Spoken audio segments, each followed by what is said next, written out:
Row after row of black caps fill the Southern New Hampshire University auditorium. I scan the faces of proud families clutching bouquets, balloons bobbing against the ceiling, phones raised high to capture every precious moment. 3 empty seats mock me from the 4th row reserved, but abandoned. My phone vibrates. The group text from Mom glows on the screen. Sorry, honey. You know how Uncle Mike gets about Super Bowl Sunday? Been hosting for 20 years. We'll celebrate next weekend, Axo. I click the screen dark, fingers trembling. 6 years of night classes flash through my mind. Double shifts at the insurance company. Dinner from vending machines. Every invitation declined because I had to study. Every holiday worked so someone else could be with their family. The reliable Toyota I sold to pay for my final semester. The health insurance I canceled to cover books. Lauren Elizabeth Summers. My row stands. The dean's voice echoes through the sound system as I walk toward the stage. My sensible heels click against the hardwood, the only pair I own, bought at Goodwill for interviews. The weight of my graduation gown feels heavier with each step. Bachelor of Business Administration, summa cum laude. The dean's smile is warm as she hands me my diploma. I force my lips to curve upward, but my eyes keep drifting to those empty seats. The paper in my hands represents thousands of hours of sacrifice. Endless nights hunched over textbooks while my family hosted neighborhood parties downstairs, telling me to study in my room because you're the one who wanted this degree so badly. My chest tightens as I return to my seat. The ceremony continues, but I barely register the remaining names. My phone buzzes again. Dad this time. We'll catch the next one. The next one. Like, I'm going to spend another 6 years earning another degree just so they can skip that graduation too. Just like they skipped my community college graduation 3 years ago. Car trouble, they said. But Facebook showed them at my brother Jack's Super Bowl party, Mom proudly displaying her 7-layer dip, Dad wearing his lucky jersey. The same brother who borrowed $3,000 for rent last year. I found out through his Instagram story him waving Super Bowl tickets, caption reading, "Sometimes you gotta treat yourself." The dean's closing remarks fade into background noise. All I can hear is the echo of conversations that should have warned me. Lauren, honey, you're so good with money. Your father just needs a little help with the mortgage. Come on, sis, what's family for if we can't help each other out? You're not using your savings for anything important right now anyway. The ceremony ends. Families flood the aisles, wrapping graduates in tearful embraces. I stand alone in my wrinkled gown, the February wind whipping through the open doors of the auditorium. My diploma case feels like ice in my hands. I dial Mom's number, stepping into the cold parking lot. My eyes blur as I listen to the ring, watching happy families stream past with armfuls of flowers. Oh, Lauren, how was it, sweetie? Mom's voice carries the artificial brightness she uses when she knows she's done something wrong. In the background, I hear the clinking of dishes, the rumble of crowd noise, the sportscaster's voice announcing the pre-game show. How was it? My voice cracks. How was walking across that stage knowing nobody who claims to love me bothered to show up? Now, honey, you know it's tradition. Uncle Mike's been hosting for 20 years. I spent 6 years earning this degree, Mom. 6 years. Don't be dramatic. The sympathy in her voice vanishes. It's just a piece of paper. You can show it to us next weekend. Dad's voice carries through the phone. Tell her we'll catch the next one. The next one. Like this moment could ever be recreated. Like 6 years of my life meant nothing more than a minor scheduling conflict. I stand in the February cold, tears freezing on my cheeks, and finally see the truth I've been avoiding. They never saw me. They only saw what I could do for them. The reliable daughter. The human ATM. The one who would sacrifice everything to keep them happy while they gave nothing in return. My fingers move across the phone screen, pulling up the airline app I downloaded months ago but never had the courage to use. A one-way ticket to Colorado appears. The Vail Mountain Lodge spa package I've dreamed about but always dismissed as selfish. One click. My first truly selfish act in years. The confirmation email arrives as I walk to my car, diploma clutched against my chest like a shield. Behind me, the last families exit the auditorium, their laughter and celebration fading into the winter air. Would you have forgiven your family for missing the biggest day of your life? I already know my answer. With these thoughts, I went home and started preparing for my upcoming trip. Now, a week later, the hot stones trace a path along my spine, each point of warmth melting 6 years of tension. My first real massage. A gift to myself that would have bought 3 textbooks last semester. My phone vibrates against the wooden table beside me. Again.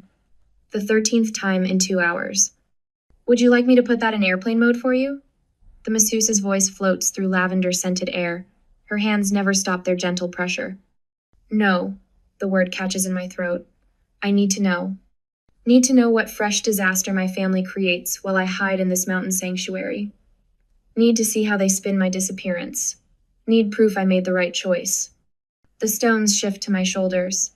My phone buzzes again. Tara's text breaks through the barrage of family messages. Check Facebook when you can. You need to see this. The massage ends too soon. I wrap myself in the plush robe provided by Vale Mountain Lodge, hands shaking as I unlock my phone. 3 voicemails, 14 texts. 1 email with the subject line, "Your mother is crying." I start with Mom's voicemail. "Lauren, honey, I hate to ask, but we're a little short this month. Just need $500 for groceries. You know how prices are these days." Dad's message follows. "Princess, remember that loan I mentioned? The bank needs a co-signer, nothing to worry about, just a formality, call me back." Jack's voice drips with familiar manipulation. "Sis, you'll never believe what happened. Lost my wallet at Uncle Mike's. Need to borrow some cash until payday. Don't tell Mom and Dad, okay?" My finger hovers over Tara's message. The robe suddenly feels too warm, too confining. I open Facebook. The first post punches the air from my lungs. Mom's perfect 7-layer dip arranged on Uncle Mike's coffee table. Another successful Super Bowl spread. 20 years of tradition. The timestamp matches my graduation ceremony. Jack's post follows. Put $5K on the Chiefs. Who's with me? Posted an hour after texting me about his lost wallet. Comments flood the photos. Relatives praising Mom's cooking. Friends congratulating Jack on his bet. Dad sharing links to next year's Super Bowl packages. Not one mention of my graduation. Tara's message blinks. There's more. Check your credit report. The spa's Wi-Fi crawls as I log into Credit Karma. Unauthorized inquiries litter my report like cigarette burns. Chase, American Express, 3 different store cards, all within the past month. My phone rings. Mom's number. "Have you thought about that grocery money, honey? Times are tight." The stones from my massage sit in a heated basket nearby. I imagine hurling them through the window, watching the perfect Colorado snow shatter like my illusions. "Lauren, are you there? Times aren't tight enough to skip betting on the Super Bowl, are they?" Silence crackles through the connection. Then, "Jack shouldn't have posted that. He's just excited." Stop. My voice sounds foreign, stretched tight across fury and grief. "I saw the pictures, Mom. While I walked across that stage alone, you were arranging dip on Uncle Mike's coffee table. Now, Lauren, family helps family. That's what we do." Family helps family. The laugh tears my throat.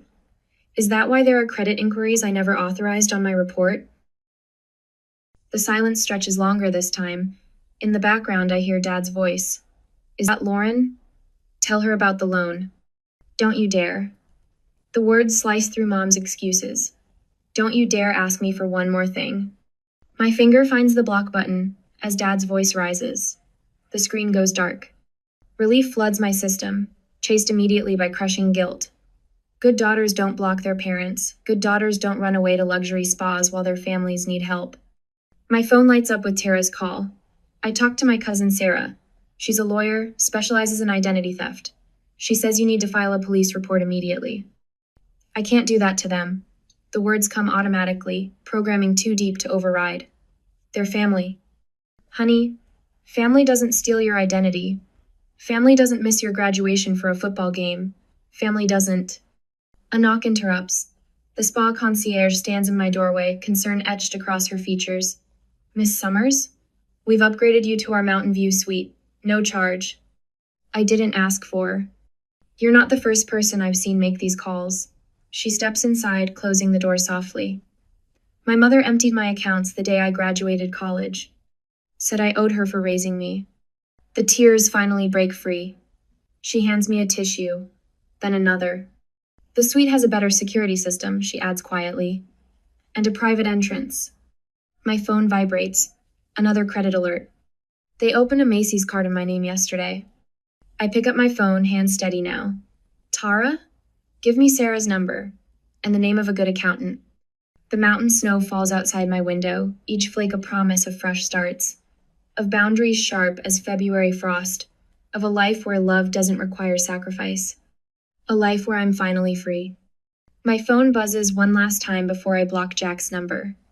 His message glows like a warning. You're selfish if you won't help Dad out, after everything they've done for you. Everything they've done for me. Like missing my graduation to watch football. Like stealing my identity while I earned my degree. Like teaching me that love means giving until you break. I text Tara back. I'm ready. Call Sarah. When does family loyalty become self-destruction? I already know my answer. After the vacation was over, I came back to my apartment, met with Sarah and Tara, and prepared the necessary documents to fight my family. They need to learn boundaries once and for all. A whole month has passed that way. Now, on a Thursday night, the banging on my apartment door jolts me awake at 3 a.m. Through the peephole, Dad's red face fills mine. Mom hovers behind him, wringing her hands in that way she does when she wants something. Jack leans against the hallway wall, arms crossed, watching the show. I step back from the door, phone already in hand. The landlord's number rings twice. Miss Thompson? I'm so sorry to bother you this late, but your family is here claiming they need emergency access to retrieve their property. My laugh comes out harsh. Their property? Everything I own I bought myself, with the money they borrowed and never paid back. Should I call the police? I watch Dad pound the door again. The wood frame shudders. Yes, please. My phone lights up with Mom's latest voicemail. I tap play, setting it on speaker while I pack. Lauren, honey, how could you do this to us? After all we've done for you. Her voice breaks with practiced perfection. I've heard this performance before. When she needed money for the roof, that never got fixed. When Jack needed bail money, that bought Super Bowl tickets. When Dad's business was struggling, while he gambled away his savings. The next message plays automatically. Dad's voice booms through the speaker. I'll tell everyone what kind of daughter you really are. Ungrateful, selfish. After we sacrificed everything. I delete the rest without listening. My hands shake as I dial the number Tara's lawyer cousin gave me. He picks up after 3 rings. Financial abuse documentation? The advisor's voice carries no judgment, just quiet competence. Bring everything you have. Bank statements, loan documents, any texts or emails showing patterns of manipulation. I entered my cabinet 2 minutes later. My filing cabinet yields 6 years of evidence. Every emergency loan, every guilt, inducing request, every promise of repayment broken. The stack grows higher on my kitchen table while red and blue lights flash through my window. The police arrive as Jack starts his performance. Sis, come on, open up. We're worried about you. Their voices fade as officers escort them away. I sink into my chair, surrounded by papers that tell the story of my family's betrayal in cold, hard numbers. But I won't give up. I rearrange the documents and put them into a bag. They are proof of what my family has done to me all these years. I was ready to meet my lawyer early in the morning. Morning brings clarity and steel into my spine. The lawyer's office smells of leather and authority. My documentation spreads across his mahogany desk like battle plans. Identity theft. He taps the credit report showing cards opened in my name. Unauthorized loans. Financial coercion. Each term lands like a hammer, nailing down the coffin of my family's manipulation. The email he helps me craft takes 10 minutes to write and a lifetime of courage to send. Any further contact will go through my attorney. Attempts to contact me directly will be documented as harassment. I expect silence. Instead, my laptop screen fills with their faces, a video call I shouldn't answer but do. One last time. Dad's mask slips instantly. You owe us. We raised you. Raised me? The words taste like vinegar. You raised me to be your personal bank, your safety net, your get-out-of-jail-free card. Jack's face reddens. You think you're better than us now, with your fancy degree and your... Better? No, just awake. Mom's tears start right on cue. When they don't work, her expression hardens. We're your family. Family helps family. Family doesn't steal identities. Family doesn't open credit cards in their daughter's name. Family shows up for graduation. The screen goes black. After the meeting, I went straight back to my office for further preparations. The same day, the atmosphere at my office feels different, safer. Messages of support flood my phone. Tara's flight confirmation to help me move. An offer of temporary housing in Portland from the spa retreat owner who witnessed my breakdown. The Portland job offer arrives that afternoon. 6 figures, signing bonus. A fresh start 3,000 miles away. My hands steady as I download the credit freeze forms. The cease and desist letter goes out certified mail. Each signature feels like breaking a chain. I stand at my office window, watching the sunlight paint the sky in colors of possibility. For the first time in my life, the weight of family obligation lifts from my shoulders. The air tastes different, lighter, sweeter. My phone buzzes. Unknown number. I silence it without checking. Next to me, on the desk, Portland contracts wait for my signature. Behind me, the wall calendar shows the end of March marked with red X's, counting down the days until my new life begins. The question echoes in my mind as I sign my name. How much is your peace of mind worth? Everything, it turns out, everything. 2 weeks later, I am moving out. The cardboard box scrapes against my apartment floor as I slide it toward the door. My entire life in Hartford fits into 12 boxes, each labeled in precise black Sharpie. The movers arrive in 20 minutes. My phone hasn't rung in 3 days, the longest silence from my family since I blocked their numbers. I touch the diploma hanging on my wall, tracing the gold embossing one last time before wrapping it in bubble wrap. The frame cost 2 weeks of grocery money, but seeing my achievement properly displayed instead of stuffed in a drawer helped me sleep at night. A knock at the door sends my heart racing until I hear Tara's voice. Lauren? You decent? She stands in the hallway holding 2 paper coffee cups, her silver hair swept into her signature messy bun. Brought you real coffee. None of that vending machine sludge you usually drink. You're a lifesaver.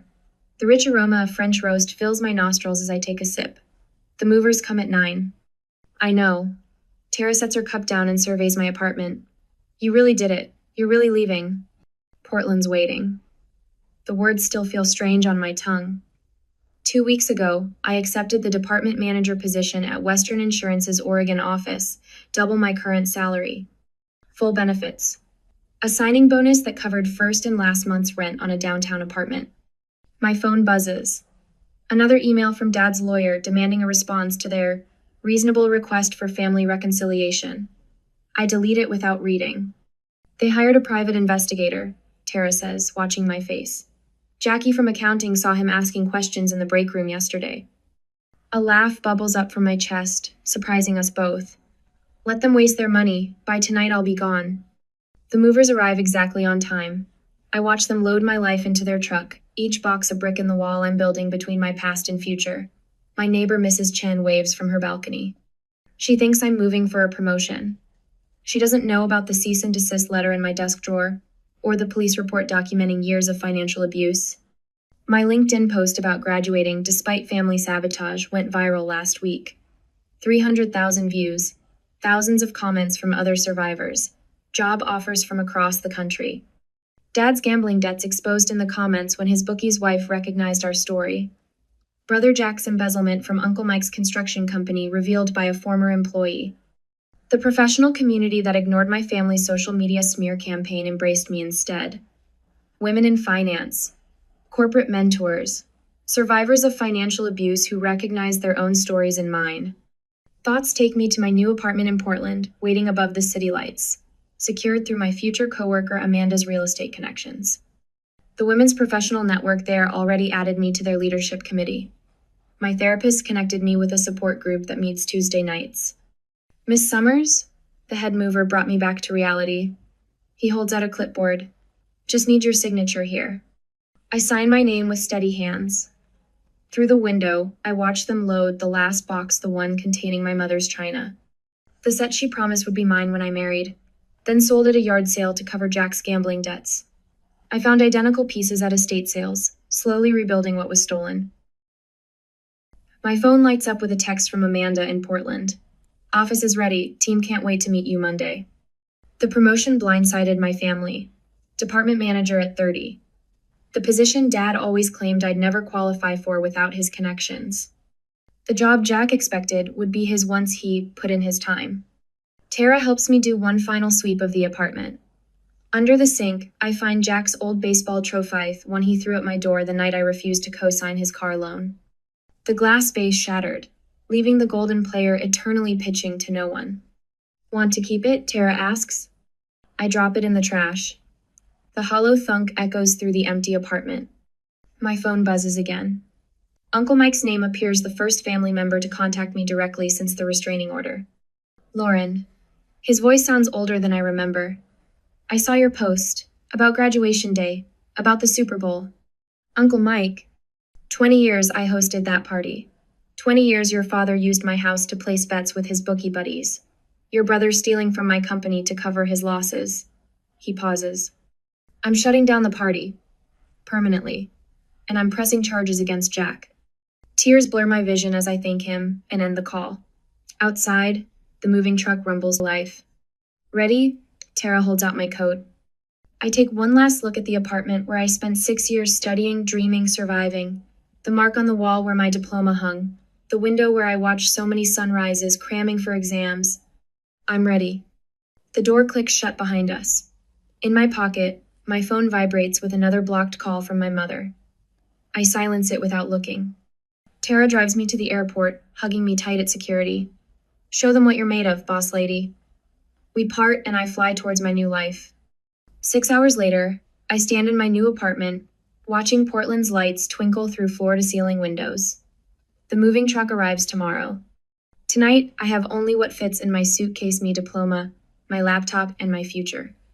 My phone chimes with a calendar reminder. First therapy appointment next week. Dr. Richardson specializes in family trauma and financial abuse. She already helped me draft boundaries for my new life. No contact with family members who participated in financial exploitation. No lending money without a formal contract. No accepting guilt trips or emotional manipulation. No compromising my peace for others' comfort. A text from my new team lights up my phone. Welcome dinner tomorrow night. We're your Portland family now. Family. The word sits differently in my chest now. Lighter.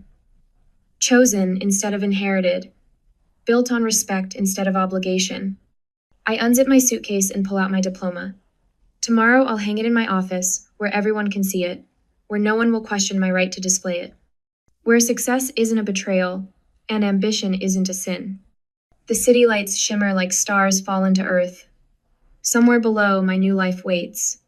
My peace, my power, my truth. I am Lauren Elizabeth Summers, department manager, survivor, warrior, and I am finally, completely free. Freedom, though, isn't the end, it's the beginning of everything I had to rebuild. The next 6 years taught me how to lead without apology, to own my voice in rooms that once silenced me. Step by step, I transformed from the woman who escaped into the one who inspires. Now, 6 months later, they show up again. Security guard John Martinez spots them first. His hand touches my elbow as I prepare to take the stage at the Pacific Northwest Business Leaders Conference. Miss Summers, your family is in the lobby. The words hit like ice water. 300 professionals fill the ballroom, waiting for my keynote on financial independence. My hands tremble as I smooth my blazer, the Emerald Saint. John I treated myself to after the promotion. They won't get past the doors, John promises. But they do. Dad bursts through just as I reach the podium. His suit hangs loose on his frame, his eyes wild. Jack trails behind, phone raised to record whatever scene they plan to create. Mom clutches her chest, wobbling in practiced distress. That's our daughter, Dad's voice booms across the silent room. She abandoned us, left us to rot while she got rich. I grip the podium. The teleprompter blinks, waiting. 300 faces turn toward the commotion. Our Lauren, Mom wails, breaking her poor mother's heart. The audience murmurs. Phones emerge. My career flashes before my eyes, everything I've built in Portland crumbling under the weight of viral family drama. But something shifts inside me. Therapy. 2 promotions. A restraining order they apparently ignored. I am not that scared girl in the graduation parking lot anymore. Security. I say into the microphone, my voice steady. Please remove these people. They are in violation of a court order. Jack steps forward, phone still recording. We'll sue you for abandonment. For elder abuse, tell them how you left mom to suffer. A laugh bubbles up, genuine, unexpected. Mom's 58, Jack. And those Instagram posts from her tennis tournament last week suggest she's suffering just fine. The audience titters. Mom drops her hand from her chest, face flushing. You ungrateful little... Dad lunges toward the stage. 4 security guards intercept him. The crowd gasps. Phones flash, but I don't flinch. Ladies and gentlemen, I say into the microphone, you're witnessing exactly why I'm passionate about financial independence. Sometimes the people who should protect you are the ones you need protection from. They drag my family out, Dad shouting about ungrateful children, Mom's theatrical sobs echoing. Jack's phone keeps recording until security confiscates it. The room falls silent. I take a deep breath, straighten my shoulders. My keynote today was going to be about investment strategies, but let's talk about something more important, how to recognize when love becomes a weapon. For the next hour, I tell them everything. The graduation betrayal, the stolen identity, the years of manipulation. The audience leans forward, spellbound. When I finish, they rise as one applause thundering through the ballroom. Margaret Chen from Penguin Random House catches me afterward. We need this story, she says, pressing her card into my hand. Full manuscript on my desk in 6 months? I just nod and go out of the conference room. But the show isn't over. That moment, Dad's latest attorney has 4th fidgets in the lobby. Miss Summers, perhaps we could discuss a settlement? I open my briefcase and show him my documents. Perhaps we should discuss the credit cards opened in my name, fraudulent loan applications, social security number theft. Color drains from the attorney's face as I lay out document after document. 6 years of evidence, bank statements, credit reports, forged signatures. I'll need to consult with my clients, he stammers. No need. A new voice joins us. Detective Sandra Morris holds up a warrant. Robert and Jack Summers, you're under arrest for identity theft and wire fraud. They lead my father and brother away in handcuffs. Mom crumples onto a bench, her performance finally reaching its finale. Lauren, please, she whispers. They didn't mean it. We can still be a family. I study her face, the familiar lines, the manipulation behind her tears. For the first time, I feel nothing but pity. We stopped being a family the day you chose Super Bowl Sunday over my graduation. I just took time to accept it.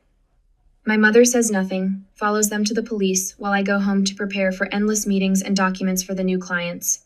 A whole week passes in a rash. However, the following Friday afternoon, I will meet my family in the courtroom. The judge will see you now, my lawyer announces. Inside the courtroom, justice arrives in black and white. The restraining order becomes permanent. Dad and Jack's charges multiply as evidence mounts. The judge's gavel echoes like freedom.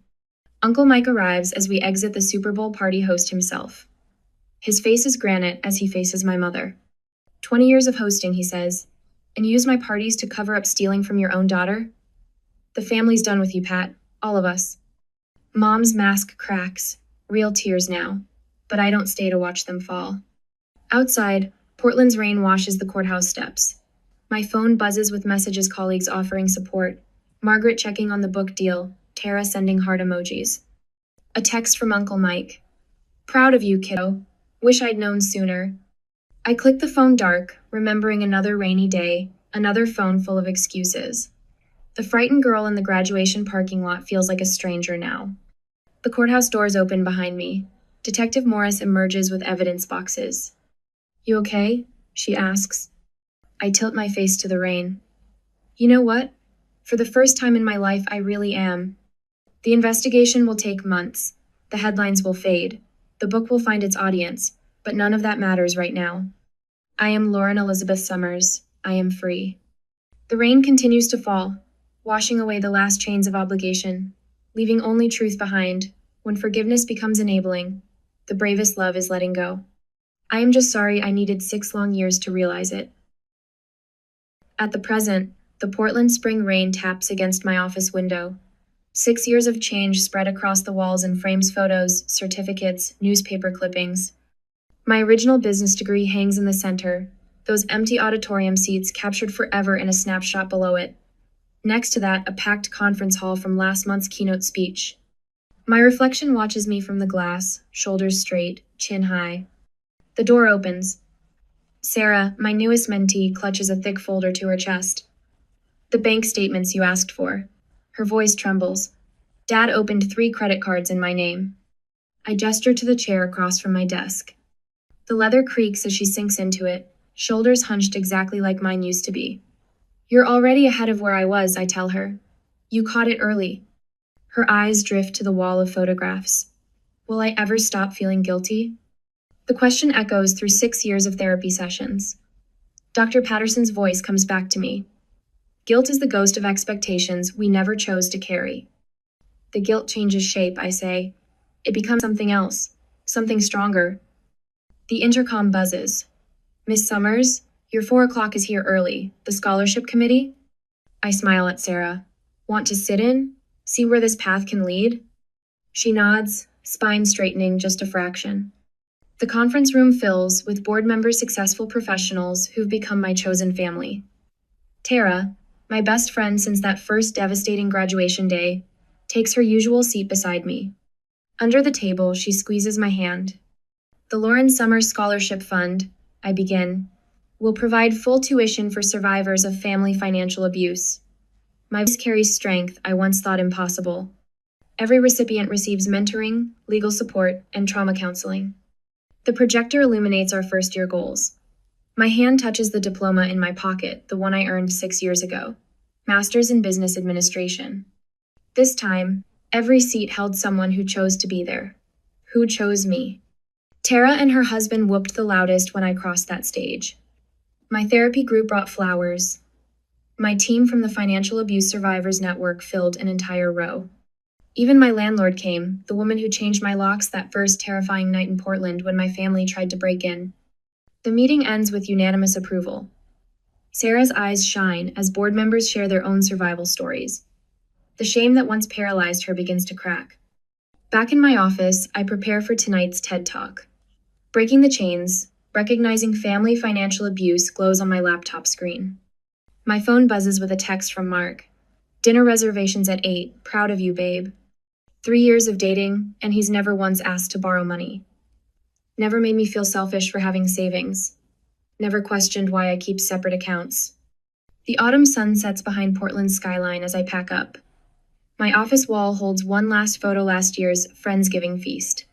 20 survivors turned family, crowded around my dining room table. Some crying, some laughing, all healing.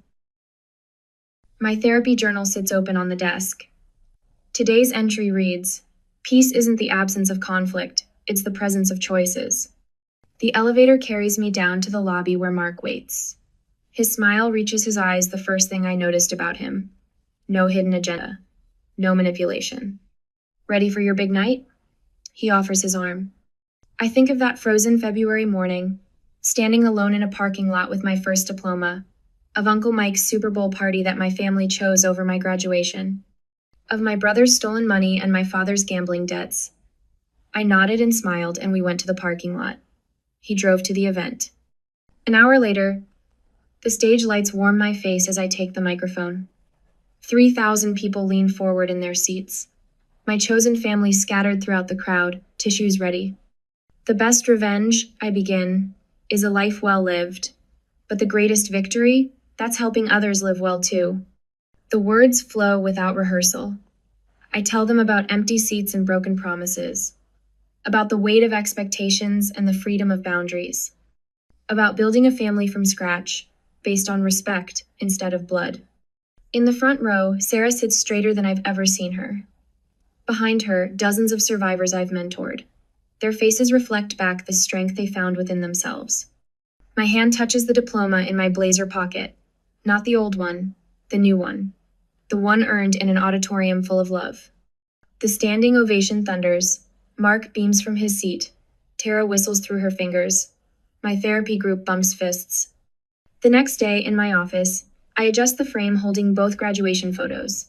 Empty seats beside full ones. Broken dreams beside realized ones. My reflection meets my eyes in the glass. The scared girl from that parking lot is gone. In her place stands a woman who finally understands. Sometimes the family you lose is the price of the family you find. I touch my original diploma one last time before heading home. Tomorrow brings another survivor through my door, another chance to turn pain into power. My phone lights up with a text from Sarah. Thank you for showing me what's possible. I smile, typing back 4 words that took me years to learn. You were always possible.